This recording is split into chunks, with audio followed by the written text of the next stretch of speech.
Good morning class friend. पिछले class में हमने उत्तल दर्पण तथा अवतल दर्पण के प्रयोग के बारे में अध्ययन किया था। आज जो टॉपिक हम लोग अध्ययन करने वाले हैं वह बड़ा ही महत्वपूर्ण है। आज हम ये जानेंगे कि किसी भी गोलीय दर्पण में ध्रुव क्या होता है, वक्रता केंद्र क्या होता है, वक्रता त्रिज्या क्या होती है, प्रधान अक्ष क्या होता है ना, ये ध्रुव क्या होता है, केंद्र, इन सारी बातों को हमने आज अध्ययन करेंगे। ठीक है, तो जैसा कि आप यहाँ देख पा रहे हैं कि ध्रुव क्या है, तो आप देख रहे होंगे कि दर्पण, ठीक ना, दर्पण के परावर्तक सतह के मध्य बिंदु को ध्रुव कहते हैं। दर्पण के परावर्तक सतह के मध्य बिंदु को ध्रुव कहते हैं। इसे P से सूचित किया जाता है। शायद ये बात आपको समझ में नहीं आई होगी, मैं बिल्कुल सत्य कह रहा हूँ, आपको ये बातें समझ में नहीं आई होगी। चलो अच्छा समझेंगे। दूसरी बात क्या है कि वक्रता केंद्र क्या है, तो दर्पण के परावर्तक सतह, परावर्तक पृष्ठ का केंद्र ना वक्रता केंद्र कहलाता है। ये भी बड़ा समस्या वाली बात है। चलो सारी बातों को हम समझते हैं कुछ इमेज के माध्यम से। तो एक बात को समझना दोस्त, ये आप देख पा रहे होंगे ये चीज़ें क्या है, तो ये कुछ नहीं है, आपका जाना पहचाना चीज़ें। ये छाता है, छाता, ठीक है। इस बात को समझो कि यह जो छाता है यह कैसा होगा, यह पूरा का पूरा, ये अगर मान लिया जाती ये ना, ये छाता का कुछ हिस्सा इस तरह से रहता है, ठीक है, इस टाइप से, ठीक है, ये समझ लो। अब इसमें से बाबू एक बात बताओ कि जो सेंटर पॉइंट दिख रहा है ना, सेंटर से एकदम आर पार हो रहा है, ठीक है, पूरा का पूरा आर पार, ठीक है। तो यह जो क्षेत्र है, ठीक है, जो आजू बाजू में आर पार हो रहा है, तो एक इस जगह पे जो निकल रहा होगा ना, तो ये अपना जो है, जहाँ पर हम लोग क्या करते हैं, चेहरा को देखेंगे, ठीक है, तो ये ऊपरी वाला जो पोर्शन है ना, इसको क्या कहेंगे, जो केंद्र दिख रहा है जिसको हम ध्रुव कहेंगे। क्या कहेंगे, ध्रुव। शायद कुछ और बातों को समझो, ठीक है, देखो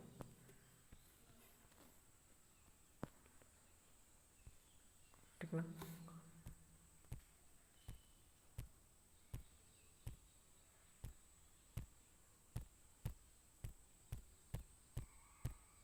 एक सेकेंड, ये देखो क्या भाग गया था, ठीक है। इस बात को समझना,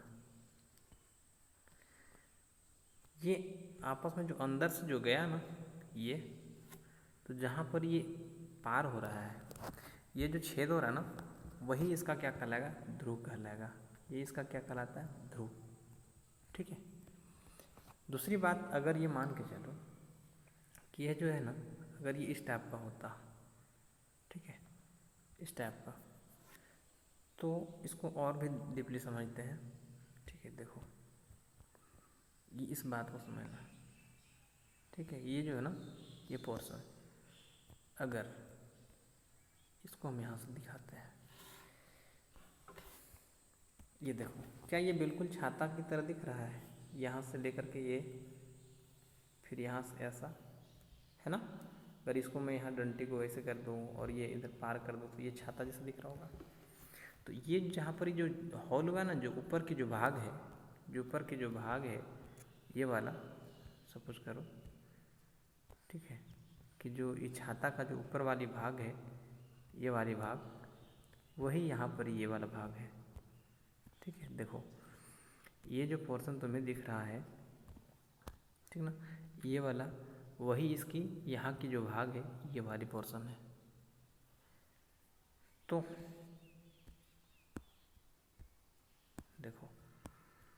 अब यहाँ से इस बात को गौर से समझना, तो ये क्या कहलाता है बाबू? ध्रुव कहलाता है। ये क्या कहलाएगा? ध्रुव। ठीक है। इसमें से जो सतह है अपना, इसको क्या कहेंगे? परावर्तक सतह कहेंगे। ये ना बाहर का जो शीशा है, जो इधर हम क्या करेंगे देख सकते हैं, या तो इसके अंदर में, इसके अंदर वाले भागों को हम क्या करेंगे देख पाएंगे। तो जहाँ पर हम देखते हैं ना, तो इसी को कहा जाता है परावर्तक सतह। ठीक है। चलो देखो, अब यहाँ से एक बात को समझा होगा कि ये क्या चीज़ है? ध्रुव। अब ये कोई ना कोई जो बना होगा, जो शीशा बनी होगी, एक शीशा जो है ये बना होगा कहीं ना कहीं एक गोला से, यानी कि गोलीय दर्पण क्या होगा? कोई एक गोला जो भाग होगा, उस गोले का एक टुकड़ा होगा। गोलीय दर्पण जो होता है ना, वो किसी गोला का एक टुकड़ा होता है। जैसे यहाँ पर एक टुकड़ा दिख रहा है ना आपको, यहाँ पर एक टुकड़ा दिख रहा है आपको, ये जो क्या है, एक टुकड़ा है इसका। ठीक है। तो गौर से समझो कि अगर ये गोला है तो इसका कहीं ना कहीं एक सेंटर होगा। ये पूरे गोल का बॉल के अंदर कहीं ना कहीं इसका एक अंदर होगा सेंटर पॉइंट, बिल्कुल। तो यही जो है ना, यही इसका जो है सेंटर पॉइंट, यही इसका सेंटर जो है क्या कहलाएगा? वक्रता केंद्र कहलाता है। वक्रता केंद्र। ठीक है। वक्रता केंद्र कहलाता है। वक्रता केंद्र। ठीक है। आगे अगर देखा जाए तो ठीक है, वक्रता केंद्र। अब दूसरी बात है, ये मेरा क्या कहलाएगा? ध्रुव। ये क्या कहलाएगा? वक्रता केंद्र।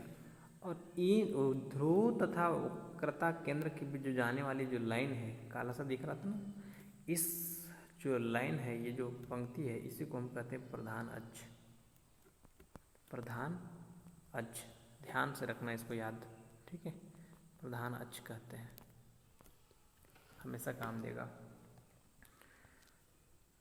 और दूसरी बात मैंने देख लिया कि क्या चीज़ है प्रधान अक्ष, क्या है ध्रुव, और क्या है वक्रता केंद्र। गौर से देखो कि अब यहाँ से ध्रुव और केंद्र के बीच की जो दूरी होती है ना, ध्रुव और केंद्र के बीच की जो दूरी होती है, उसे हम वक्रता त्रिज्या कहते हैं। वक्रता त्रिज्या। ठीक है। वक्रता त्रिज्या कहा जाता है। और ये अगर गौर से देखें हम लोग, ठीक है, ये वक्रता त्रिज्या, एक और ये बात याद रखोगे, पूरे दर्पण में अगर किसी भी दूरी को नापना होगा तो हम कहाँ से नापेंगे? ध्रुव से। कहाँ से नापेंगे? ध्रुव से नापेंगे। समझ में आ रही है बातें? कहाँ से नापा जाएगा? तो ध्रुव से इसको नापा जाएगा। ठीक है। दूसरी बात फिर समझोगे। अब एक बात को समझो, यहाँ से यहाँ तक की जो दूरी है, यहाँ से लेकर के यहाँ तक की दूरी r कहते हैं।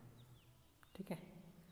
वक्रता त्रिज्या, ध्रुव तथा केंद्र के, वक्रता केंद्र के बीच की दूरी को क्या कहते हैं?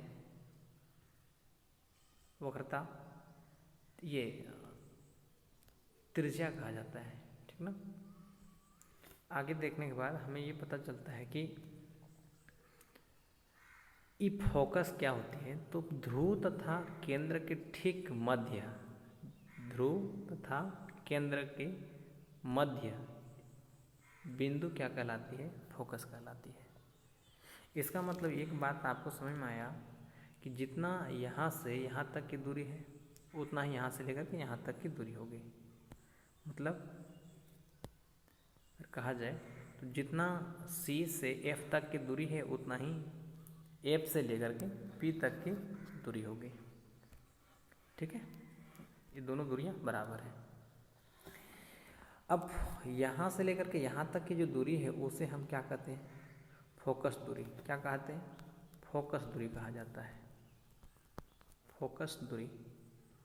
ठीक है। अब इसे हम क्या चीज़ इंडिकेट करते हैं, एफ से। तो यहाँ से यहाँ तक की जो दूरी है उसे भी हम एफ से इंडिकेट करेंगे। और ये दोनों दूरियाँ क्या आपस में बराबर, ये दूरी और ये दूरी बराबर है। इसका मतलब ये एफ और ये एफ दोनों बराबर होगा, दोनों की दूरी बराबर है तो दोनों एफ होगा। इसका मतलब एफ प्लस एफ बराबर क्या होगा, आर होगी। क्या कि ये दोनों की दूरी यहाँ से मिलाकर के कितनी है, आर है। यानी कि हम एक बात को समझ में आया कि 2f बराबर आर होगी। जी बिल्कुल, यानी f और f कितना होगा, 2f बराबर कितनी होगी, आर। यानी कि अगर मुझे f बराबर पता है तो f बराबर क्या लिखेंगे, r बटा 2। ये आप याद रखोगे। आपसे प्रश्न पूछा जाएगा कि अगर किसी गोलीय दर्पण की त्रिज्या 32 सेंटीमीटर है, 32 सेंटीमीटर है, तो उसकी फोकस दूरी ज्ञात करें। तो हम इजली क्या करेंगे, इसकी आधा कर देंगे। यहाँ से यहाँ तक की जो है त्रिज्या कितनी बता रहा है, 32 सेंटीमीटर, तो उसकी फोकस कितनी होगी, उससे आधा होगा। कितना होगा, आधा। तो क्या करेंगे, हम जानते हैं f बराबर क्या होगा, r बटा 2। ठीक है, f बराबर, ठीक है, f बराबर r बटा 2। तो मेरे पास f कितना है, f मेरे पास कितना है, तो f जो है 32 है, तो 32 का आधा कितना करेंगे, 16। सिंपल सी बात है। तो शायद आपको ये समझ में आया होगा कि ध्रुव क्या है और वक्रता केंद्र क्या है, वक्रता त्रिज्या क्या है, फोकस क्या है, और ये दर्पण जो होते हैं ये भाग क्या चीज़ होती है। ठीक है, अब रही बात, लेकिन ऐसे तो परीक्षा में नहीं लिखोगे, इसके भी कुछ ना कुछ तो नियम होंगे थोड़ी सी। ठीक है, देखो इसको और मैं समझाता हूँ। देखो इन दोनों से रिलेट करता हूँ, देखो इसको और इसको गौर से देखो। ठीक है, चलो देखते हैं। देखो जूम करता हूँ मैं, ये देखो वही हाल है। यहाँ से यहाँ तक की दूरी क्या होगी, पोल होगी, ये क्या होगा, आर होगा। तो और अगर ये दर्पण कैसा दर्पण है, अगर मैं इधर चमकदार इधर है तो ये क्या होगा, अवतल दर्पण के लिए हो जाएगा। और अगर इधर चमकदार है तो ये उत्तल दर्पण हो जाएगा। कनकेव मिरर, कन्वेक्स मिरर, समझ में आ रही बात है। गुड, आगे देखो। अब इसमें से एक बात को और समझना कि ये जो ध्रुव है और केंद्र, इधर ना क्या हो रही है कि केंद्र अवतल दर्पण का जो केंद्र जो होगा वो बाईं ओर जाएगा, फोकस भी बाईं ओर जाएगी, है ना। जबकि अगर इसकी बात करूँ उत्तल दर्पण की, तो केंद्र कहाँ होगा, दाहिनी ओर, और फोकस भी किधर हो रहा है, दाहिनी ओर। ठीक है, इसके पीछे कुछ लॉजिक है, आप ना आगे की बातों को समझोगे। ठीक है, बट इतना यह जरूर याद रखना कि इस जगह पे एकदम हमेशा याद करो कि इसकी जो है किधर जा रही है ना, इधर जो दाहिनी ओर जा रही है, और अवतल दर्पण के लिए केंद्र और फोकस दूरी बाईं की ओर जा रही है। ये आपको याद रखना है, ठीक ना। आप इसे रखोगे तो काम देगा। हाँ, चिन्ह परिपाटी में इसका प्रयोग होगा, आप इसे नोट रखोगे, याद रखोगे। ठीक है, परीक्षा में क्या इस प्रकार के मिरर तो आप नहीं बनाओगे, इस तरह का या इस तरह का गोलीय दर्पण तो नहीं बनाओगे, तो आपको बनाना इस टाइप का है, ठीक ना, इस टाइप का। ये हम सीधी सीधी बनाएंगे, वो हम मुझे पेंटिंग करने की वहाँ पे ज़रूरत नहीं है। नॉर्मल से हम क्या करेंगे, इस तरह से एक दर खींचेंगे। और दूसरी बात, इधर ना ऐसे ऐसे हम लगा देंगे, इससे पता चलता है कि इधर जो है कवर लगा हुआ है। और इस जगह पे क्या करेंगे, इसको पी दे देंगे, और यहाँ पर एक कहीं सी होगा, और ठीक इन दोनों के बीच में, यहाँ और यहाँ के ठीक बीचों बीच में क्या होगा, उसे हम एफ करेंगे। इन तीनों से होकर के गुजरने वाली लाइन को हम क्या कहेंगे, प्रधान अक्ष कहेंगे, प्रिंसिपल एक्सिस कहा जाता है। प्रधान अक्ष या प्रिंसिपल एक्सिस। ये आगे बताऊंगा कि ये लाइन जाने के बाद ऐसे क्यों होती है, ये क्या चीज़ें हैं, कैसे गुजरता है। आई होप कि आपको प्रधान अक्ष क्या है और ध्रुव क्या होता है, इन सभी बातों को आपने समझा होगा। ठीक है, आप इसे ना इजली आप समझ सकते हो। ठीक है, देखो यहाँ पे दर्पण के परावर्तक पृष्ठ ना, ध्रुव क्या बताया जा रहा है कि दर्पण के परावर्तक सतह के मध्य बिंदु, दर्पण के परावर्तक सतह के मध्य बिंदु को ना ध्रुव कहा जाता है। इसे P से सूचित करते हैं। देखो दर्पण का ये परावर्तक सतह है कि नहीं है। ये देखो इधर से अगर हम रखे होते तो ये मेरा क्या होता, परावर्तक सतह होता। या अगर ये नहीं है तो इसको इसकी बात कर ले हम लोग, तो इसमें से क्या चीज़ दिख रहा है,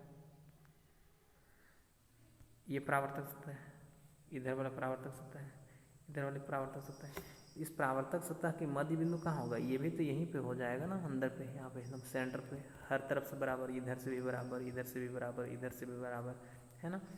तो ये सेंटर पॉइंट, ये परावर्तक सतह का जो मध्य बिंदु है, बीचों बीच है, उसी को ध्रुव कहते हैं। ये परावर्तक सतह की जो मध्य बिंदु होगी उसी को हम क्या कहेंगे, ध्रुव कहेंगे। दूसरी कहता वक्रता केंद्र। दूसरी क्या है, वक्रता केंद्र ना, दर्पण के परावर्तक पृष्ठ, ठीक ना, परावर्तक पृष्ठ की बात कर रहा है, ये सतह नहीं, और वही पृष्ठ की बात कर रहा है। ठीक है, का जो केंद्र है वो उसी को हम क्या कहेंगे, वक्रता केंद्र कहेंगे। जैसे यहाँ की बात कर ले तो ये पूरा पृष्ठ का जो है केंद्र क्या होगा, ये पूरा पृष्ठ जो है, ये गोल दर्पण जो बना हुआ है, इसका सेंटर पॉइंट कहाँ होगा, यहाँ पे होगा। समझ में आया, नहीं आया, देखो यहाँ से ये थोड़ी सी आभास होती है ना। ये पूरा का पूरा जो है देखो, तो ये शीशा से, पूरा गोल शीशा से इन्हें काट के इसको बनाया गया है एक दर्पण। तो इसका ये पूरे बॉल का जो है केंद्र कहाँ होगा, यहाँ पर ही होगा। तो इसी को हम क्या कहेंगे, परावर्तक, ये वक्रता केंद्र कहा जाएगा। ठीक है, अगर इसी तरह से अगर हम छाता की बात कर लिए होते तो बाबू, अगर इसको थोड़ा सा मैं समझूं तो देखो, ठीक है, यहाँ पे क्या होता, ये देखो, अगर इस छाता को इधर पूरा ढक दिया जाता एक घड़ा की भांति, तो इसका भी कहीं ना कहीं एक सेंटर पॉइंट होता कि नहीं होता, बिल्कुल। तो ये जो केंद्र होता है ये क्या कहलाता, वक्रता केंद्र कहलाता। ठीक है, और एकरा से हो करके जो गुजरने वाली जो डंटा है ना, वही क्या कहलाता है, प्रधान अक्ष कहलाएगा। ठीक है, आगे वक्रता त्रिज्या, ये तो समझ में आ ही गया था कि दोनों की जो दूरी है, ये जो दोनों की जो दूरियां हैं, मतलब यहाँ से लेकर के यहाँ तक की जो दूरी है, ठीक है, ध्रुव तथा केंद्र के बीच की जो दूरी है, ये दूरी को हम क्या कहते हैं, वक्रता त्रिज्या कहते हैं। दूसरी प्रधान अक्ष, ये ऑलरेडी जान चुके हैं कि यहाँ से जो ध्रुव तथा केंद्र के बीच होकर गुजरने वाली काल्पनिक रेखा, ये ऐसा होता नहीं है बट हम इसको क्या करते हैं, कल्पना किए हुए, इसी रेखा को हम प्रधान अक्ष कहते हैं। आशा करता हूँ ये आपको समझ में आया होगा। ठीक है, यदि आपको ये वीडियो पसंद आता हो तो चैनल को सब्सक्राइब करें। धन्यवाद।